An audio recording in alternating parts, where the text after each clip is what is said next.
It's been a few weeks since it happened, and I still wake up some nights in a cold sweat. The image of Danny, my 8-year-old son, huddled in that basement playing on repeat behind my eyelids.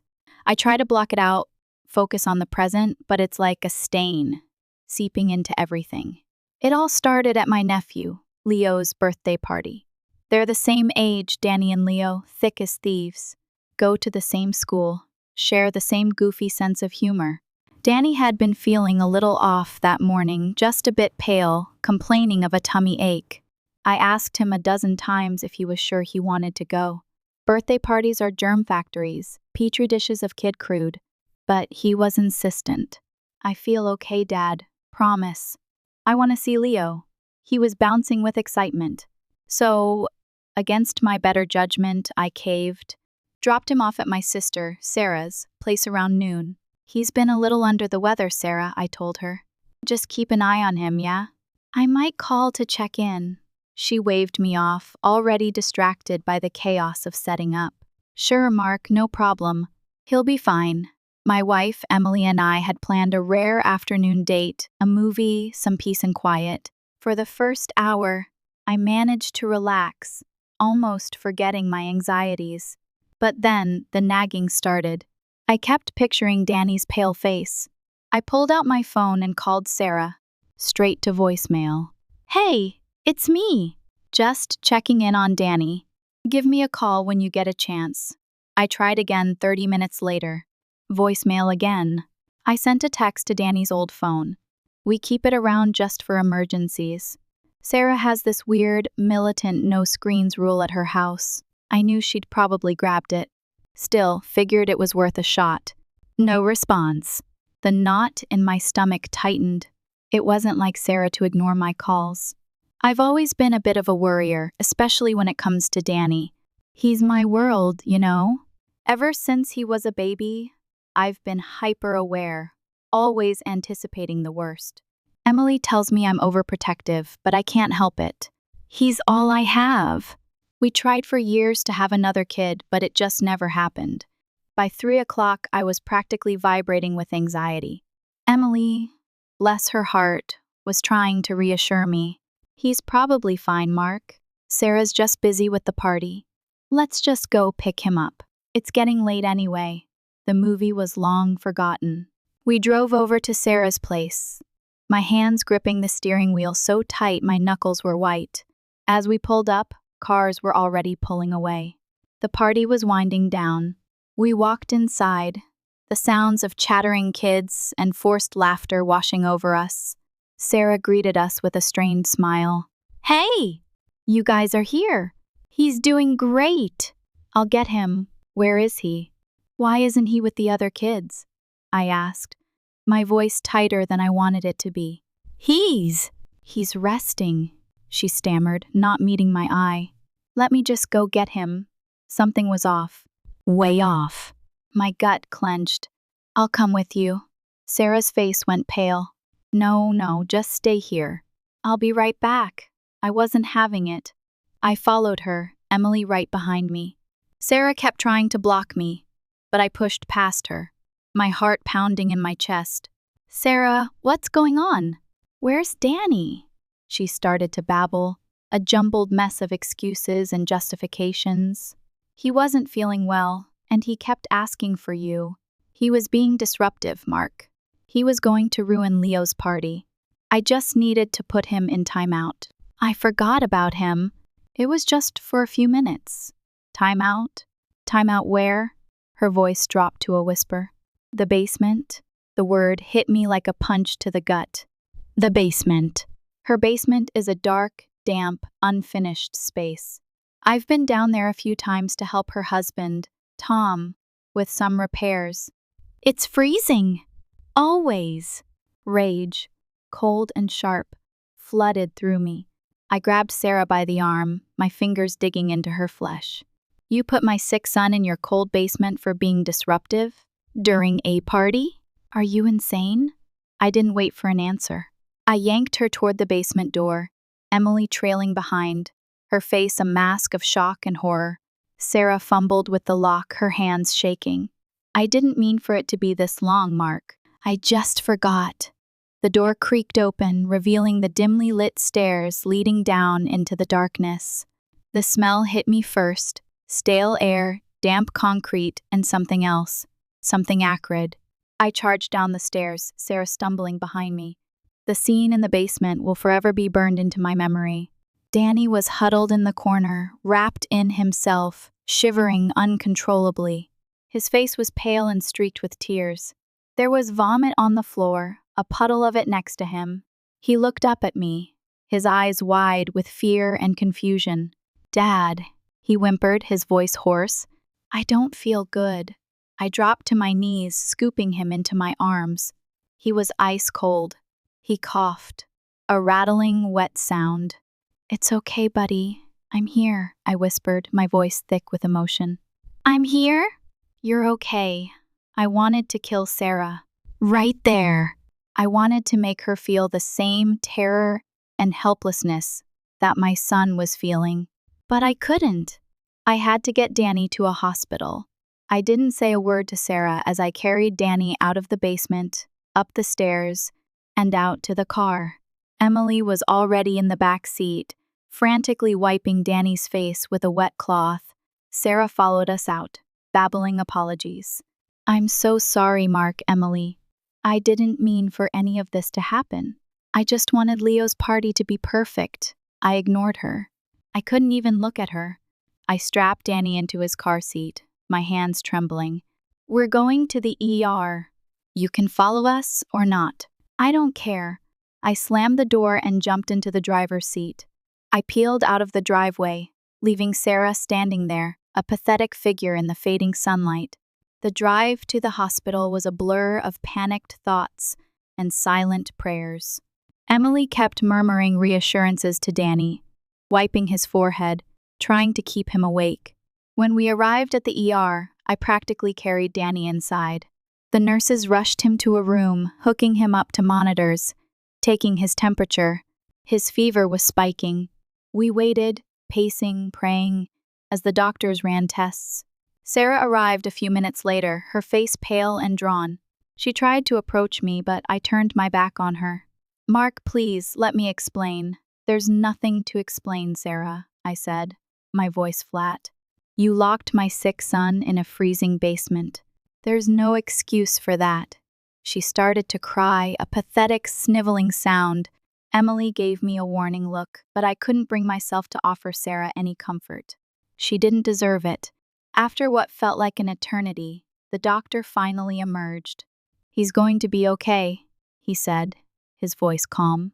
"He's got a nasty case of the flu, complicated by dehydration and exposure. We're giving him fluids and medication. He'll need to stay overnight for observation, but he should be fine." Relief washed over me, so intense. It almost made me weak. Danny was going to be okay. But the relief was quickly followed by a fresh wave of anger. This could have been so much worse. What if he had a seizure? What if he had pneumonia? What if? Just as I was starting to calm down, my dad and Tom showed up at the ER. Sarah hadn't even told them what really happened. She had called Tom and said she was at the hospital, and that was enough for him. They found us in the waiting area, looking confused and worried. "What's going on?" "Sarah just said there was some kind of emergency," my dad asked. Sarah opened her mouth to speak, but I cut her off. "Tell them, Sarah. Tell them what you did." She hesitated, her eyes darting between me, Dad, and Tom. "She locked Danny in the basement," I said, my voice shaking with suppressed rage. "He was sick, Dad. He was shivering and vomiting, and she locked him in the freezing basement because she didn't want him to ruin Leo's party." The look on my dad's face was one of utter disbelief. Tom just stared at Sarah, his mouth hanging open. "That's not true," Sarah stammered, her voice weak. "He was just being dramatic." "Dramatic?" I exploded. "He had a fever of 103. He was dehydrated and hypothermic. The doctor said it could have been serious." Tom rounded on Sarah, his face contorted with fury. "What the hell, Sarah?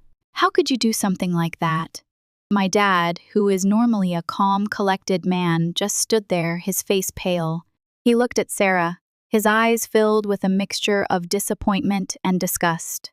I can't believe you would do something like that, Sarah, he said, his voice low and dangerous. You told everyone Danny had left, that I had picked him up because he felt a little under the weather. Everyone thought it was perfectly reasonable. I felt a grim satisfaction as Sarah's carefully constructed facade crumbled. She had lied to everyone, trying to cover up her monstrous act. Tom started yelling at Sarah, calling her names. I didn't blame him. I wanted to yell at her too, but my dad just held up his hand, silencing them both. He looked at Sarah, his expression cold and hard. I've been meaning to set up a trust fund, for you and Mark and the grandkids, he said. I had been going back and forth in my head about how I wanted to do this, and who I wanted to involve. His eyes, usually so warm and loving, were now like chips of ice. Well, that decision's been made. I can't leave you any money. After what you've done, Sarah gasped, her eyes widening with horror. Dad, you can't be serious. You can't do that. Oh, I can, he said, his voice unwavering. And I will. I'm leaving everything to Mark as trustee for Danny and Leo. You won't see a dime. Sarah burst into tears, pleading with my dad, begging him to reconsider. But he wouldn't budge. He just turned his back on her and walked away. Tom glared at Sarah, his face full of contempt. I can't even look at you right now, he said, and then he too walked away, leaving Sarah alone in the waiting room, sobbing uncontrollably. Danny was released from the hospital the next day. He was still weak and shaken, but he was on the mend. I kept him home from school for a few days, showering him with attention, trying to erase the memory of that basement. He's doing better now, physically, but I can see the fear still lurking in his eyes. He has nightmares. He clings to me when I leave the room.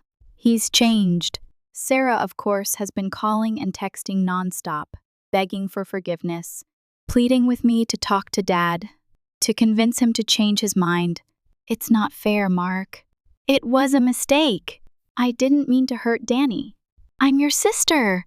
You have to help me. I've ignored most of her calls. I just can't bring myself to talk to her. I don't know if I'll ever be able to forgive her. Tom, I heard through the grapevine, is furious with Sarah. He's barely speaking to her. He's been sleeping in a different room. I even heard he won't let her near Leo. He's scared of her. And honestly, I don't blame him. The whole thing is a mess. Our family is fractured. Everything is broken. And I'm left feeling weird. Guilty, almost.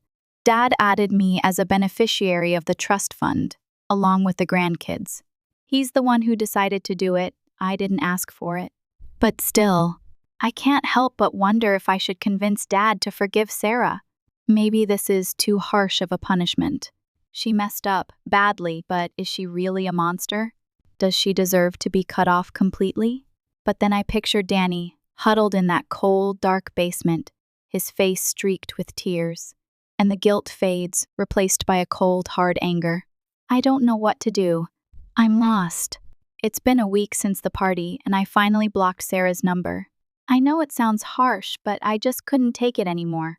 The constant barrage of texts and voicemails, the endless stream of apologies and justifications, it was driving me insane. She's been lucky that we haven't reported her for what she did. Honestly, it's something we've been discussing with Emily. It's crossed my mind to report her to CPS. She locked a sick child in a basement. Who does that? It's neglect, pure and simple. The only reason I hadn't done it sooner was, well, she's my sister. Ever since our mom passed away a few years ago, we've been incredibly close. Me, Dad, and Sarah, we were a team. That's why I trusted her enough to leave Danny with her in the first place. If it had been anyone else, I would have called CPS without a second thought. But with Sarah, it felt different. It felt like a betrayal. But the more I think about it, the more I realize that I can't let my personal feelings cloud my judgment. What Sarah did was wrong. It was dangerous, and she needs to be held accountable. Plus, she has a kid of her own, and she sometimes has other kids over at her house. I don't want her near children at this point. I can't fathom what she's capable of. Maybe CPS can make her see reason. I feel like there's something fundamentally broken inside her. I don't know what it is, but normal people don't behave like this. Maybe if she goes to counseling, she can figure out what's wrong and get the help she needs. And maybe, just maybe, this whole mess can be a wake-up call for her. Last night, Emily and I had dinner with my dad. We brought up the idea of reporting Sarah to CPS. I was nervous about his reaction. At the end of the day, she's still his daughter. He listened quietly, his face unreadable. I thought he was going to try to talk us out of it, but then he surprised me. "You should do what you think is right," he said, his voice firm. "If you believe that reporting her to CPS is the right thing to do, then you should do it." He admitted that he's had concerns about Sarah for a while now. Apparently, he's seen her be short-tempered with Leo, her son, more than once. Most of the time she's calm and composed, but she flies off the handle over the smallest things. He's told her to get counseling, to take parenting classes, but she always brushed him off. "I should have been more forceful," he said, his voice filled with regret. "I never thought it would come to something like this. I don't blame him. None of us saw this coming." He assured us that he'll cooperate fully with the CPS investigation. He'll tell them everything he knows. He'll be honest about his concerns. It was a relief to hear him say that. It made me feel like we were doing the right thing. I also talked to Dad about the trust fund. I told him I was feeling uneasy about being added as a beneficiary. He chuckled. "I've been meaning to add you and Sarah for a while now," he said. "I was planning on surprising you both at Christmas." He explained that his business has been doing well, and he has more money than he needs. He wants to share it with his children and grandchildren. "It's my money, Mark," he said, his voice firm, "and I can do with it as I please. If Sarah doesn't like it, that's her problem." He also pointed out that Sarah is doing fine financially. She and Tom both have good jobs. She's not going to starve. "I'm not going to be around forever," he said. "I want to make sure my family is taken care of." After talking to him, I felt a lot better. I don't feel guilty anymore. I didn't do anything wrong. Dad made this decision on his own. I'm not going to stress about it anymore. I have enough to worry about. If Sarah feels bad about it, that's her problem. She should have thought about the consequences of her actions before she locked Danny in that basement. So we did it. We filed a report with CPS. I know some people think it's unnecessary. Danny's safe now, they say. Why stir up trouble? But it's not about revenge. It's about doing the right thing. It's about accountability. And it's about ensuring Danny and Leo are safe.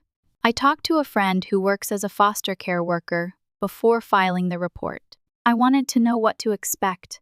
I knew it could be a messy process, but I felt like it was necessary. We explained the situation to the caseworker, describing what happened at the party, Danny's sickness, and Sarah's actions. We showed them Danny's medical records from the ER. Danny spoke to the caseworker as well. He was nervous, but he told the truth. A week later, the caseworker visited Sarah. From what I hear, she was cooperative and apologetic. She showed the caseworker around the house. The basement, while cold, wasn't exactly a death trap. The caseworker said she would make a recommendation to her supervisor. She told us that because Sarah was cooperative and remorseful, she would suggest counseling and parenting classes. That's all we wanted. We didn't want Sarah to go to jail. We just wanted her to get help. A week and a half later, the caseworker contacted us with the decision. Thankfully, our suggestions were taken into account. Sarah will have to attend counseling sessions and parenting classes, and she's not allowed to have any unsupervised contact with Danny, which, honestly, is fine with us. This is exactly what we wanted. The caseworker will stay in touch with us and Sarah to monitor the situation. I haven't spoken to Sarah yet, nor has Tom. I don't even know if they're talking to each other. The last I heard, he was still furious with her. I've kept my dad updated throughout the whole process. Now that we have a decision, we can finally breathe again. This has been incredibly stressful for all of us. I'm just glad that Sarah has decided to seek help. I hope it works. Danny is pretty much back to normal. He's playing, laughing, and doing everything that kids his age do. He's even hanging out with Leo despite everything that's happened. We didn't want our issues with Sarah to affect their friendship. They're just kids. They don't need to be caught in the middle of this mess. It's been a couple of months since the incident. Sarah and I aren't exactly back to normal, but we're trying. We've resumed playdates, but Sarah still doesn't have any unsupervised contact with Danny. She is continuing to attend counseling sessions and parenting classes. I'm not sure how it's going, but I'm willing to give her time. She's also told me that she was upset when she found out I had reported her to CPS, but she could understand why I did it. She said she doesn't think things can ever go back to the way they were, and I agree. But for the sake of our kids, we're both willing to try. She and Tom are also attending marriage counseling. Tom told me that he was initially furious with Sarah. He didn't want to talk to her or let her near Leo, but with time, he realized that the silent treatment wasn't helping anyone. So they decided to work things out. As of now, things are going well for them. I'm happy for them. My dad and Sarah still haven't spoken to each other. He refuses to talk to her first, and she refuses to apologize. I don't know what's going to happen there, but I'm not going to worry about it. They're both adults. They can figure it out on their own. For now, I'm just grateful that things in the family are starting to heal. I'm hoping that Sarah comes to terms with her temper. Hopefully the counseling sessions are doing some good. I'll be sure to update you guys if I hear any more.